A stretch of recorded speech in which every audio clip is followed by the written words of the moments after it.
One of the biggest problems we have in this society is that human beings look at animals, especially dogs. Dogs are a huge problem in an anthropomorphic way, attributing human-like qualities to something that's non-human.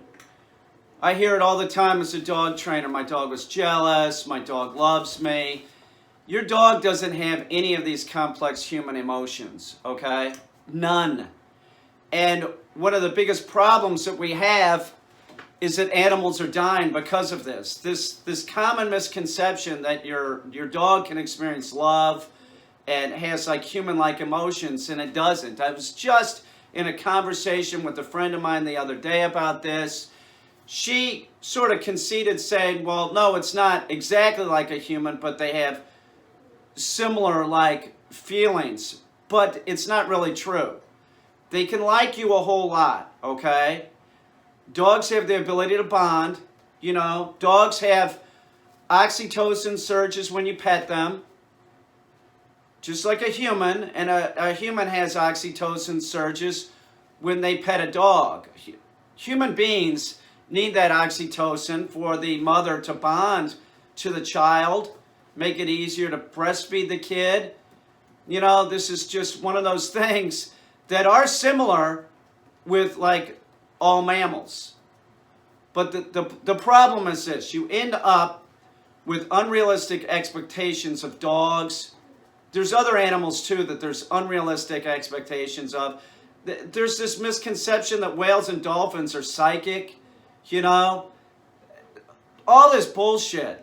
We could talk about elephants and a baby elephant dying, and then the mother being confused, and the pack of elephants, the herd, not leaving the baby elephant, and like, you know, human beings are like, oh look, they're having a funeral for the baby. No, the herd is confused, okay?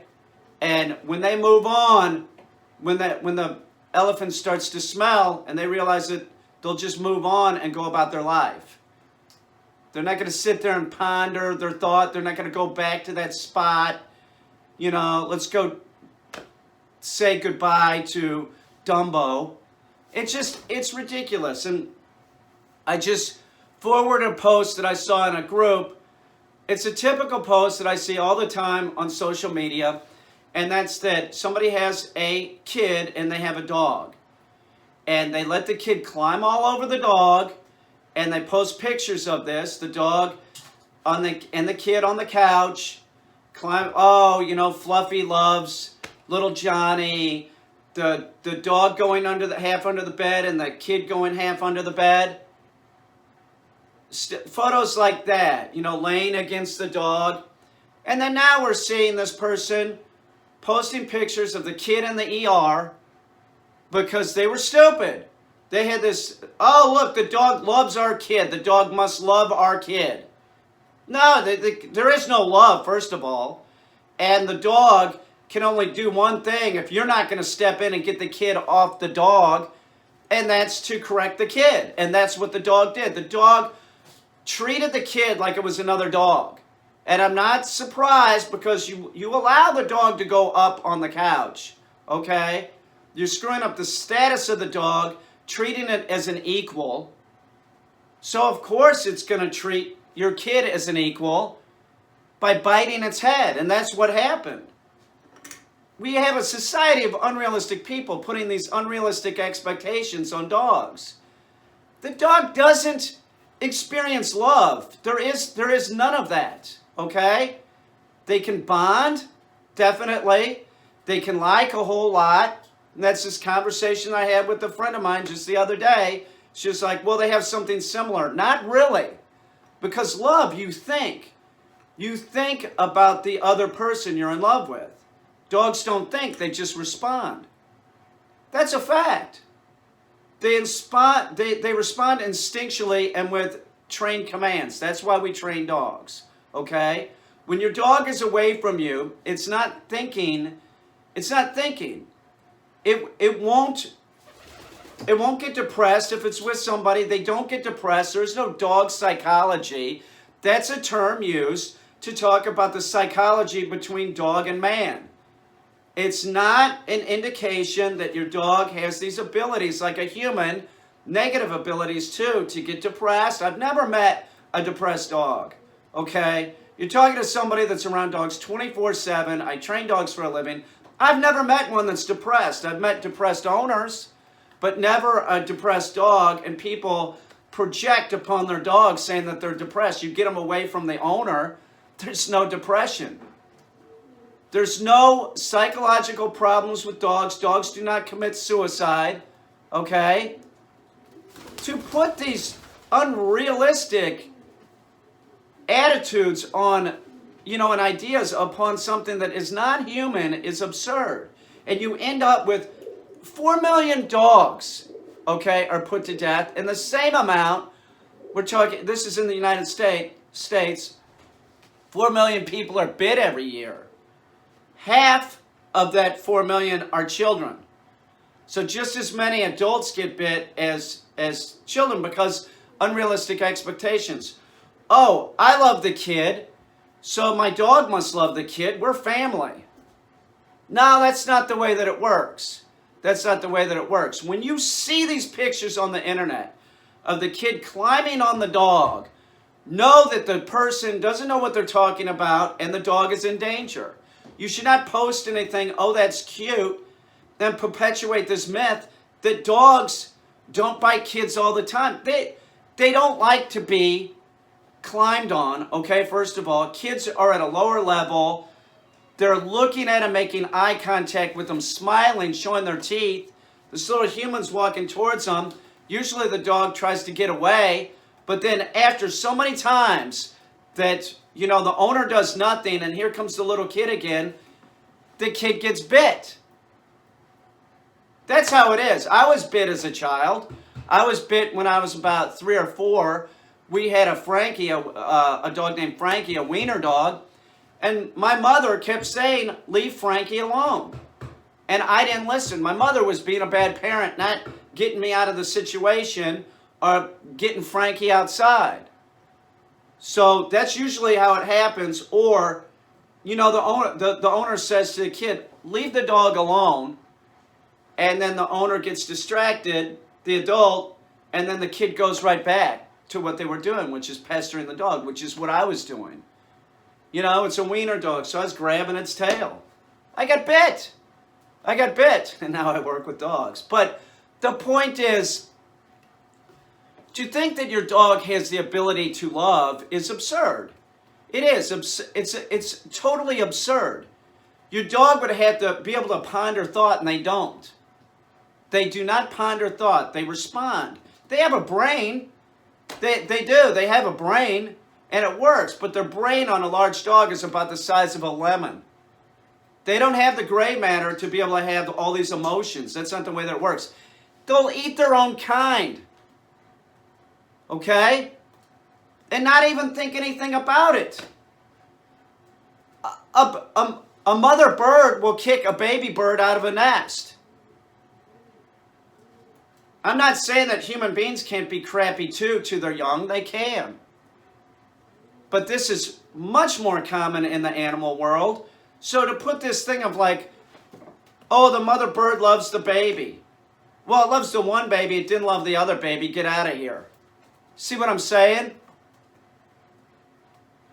You have got to be kidding me. This is a ridiculous notion in our society that animals experience, human-like emotions. They don't.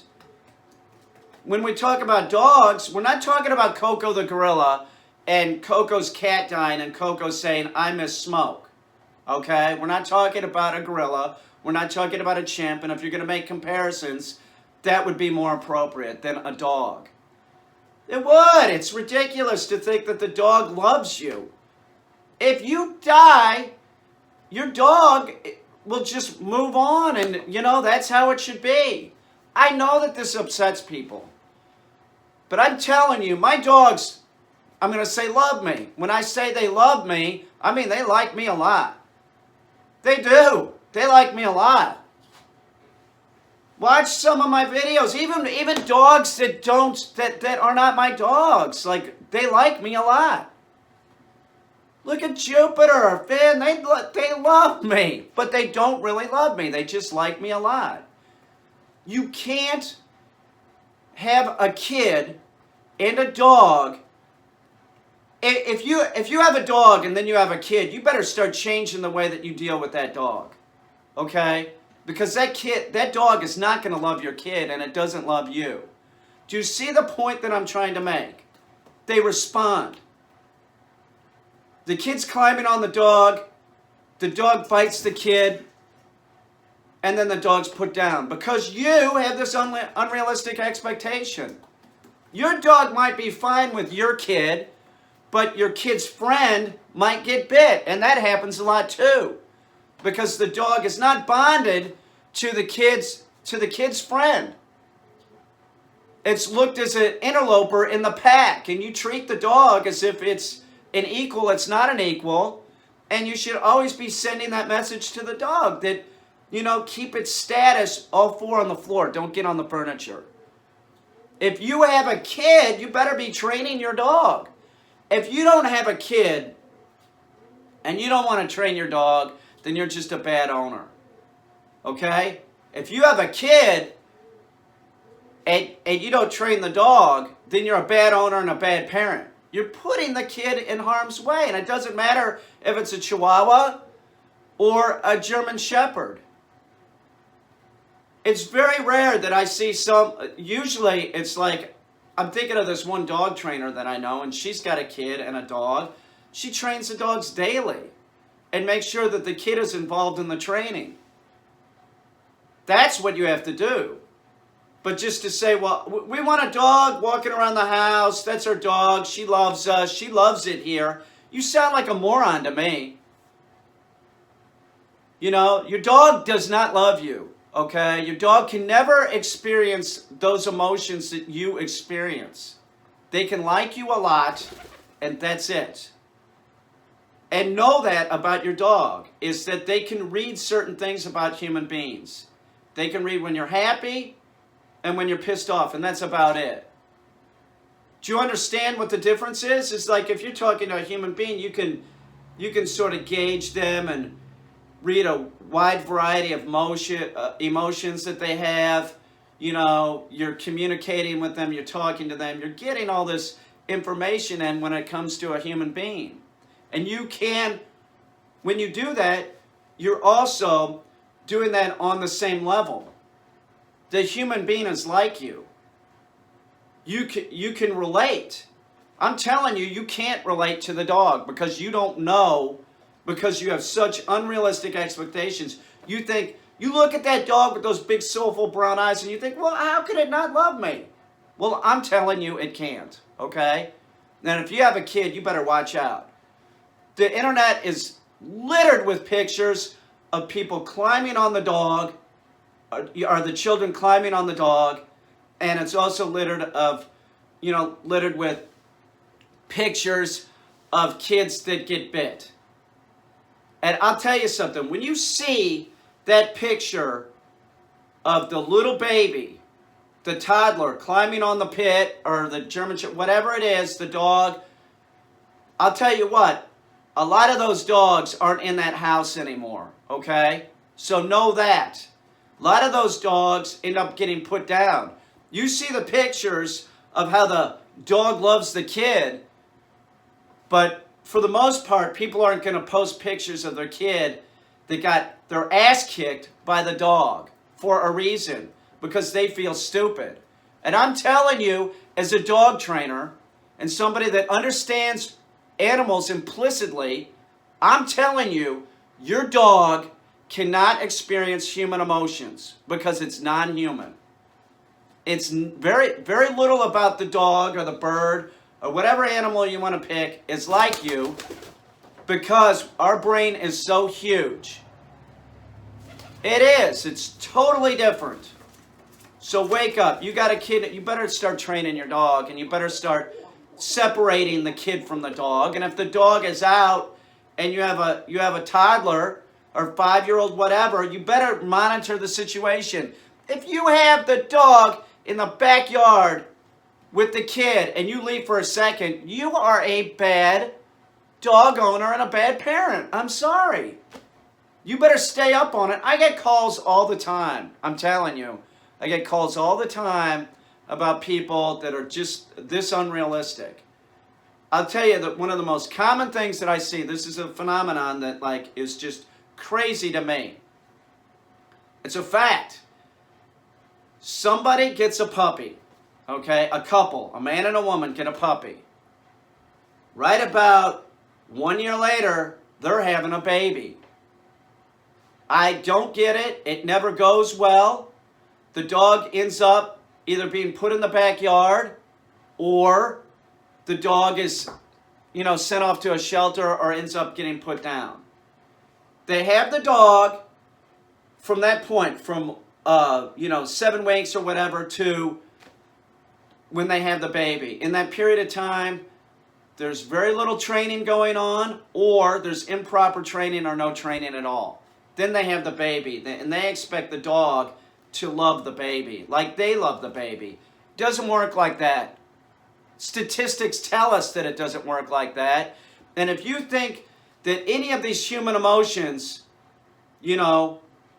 are the same in your dog, no. I'm telling you. Anything that you see, love, jealousy, any of these human emotions that you think you're seeing in your dog, that's dog behavior, and it has something to do with something completely different. Resource guarding, domination.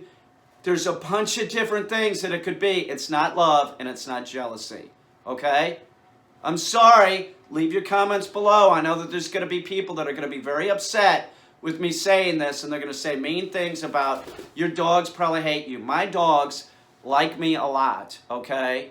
I live with animals 24/7. I'm around animals more than I am human beings.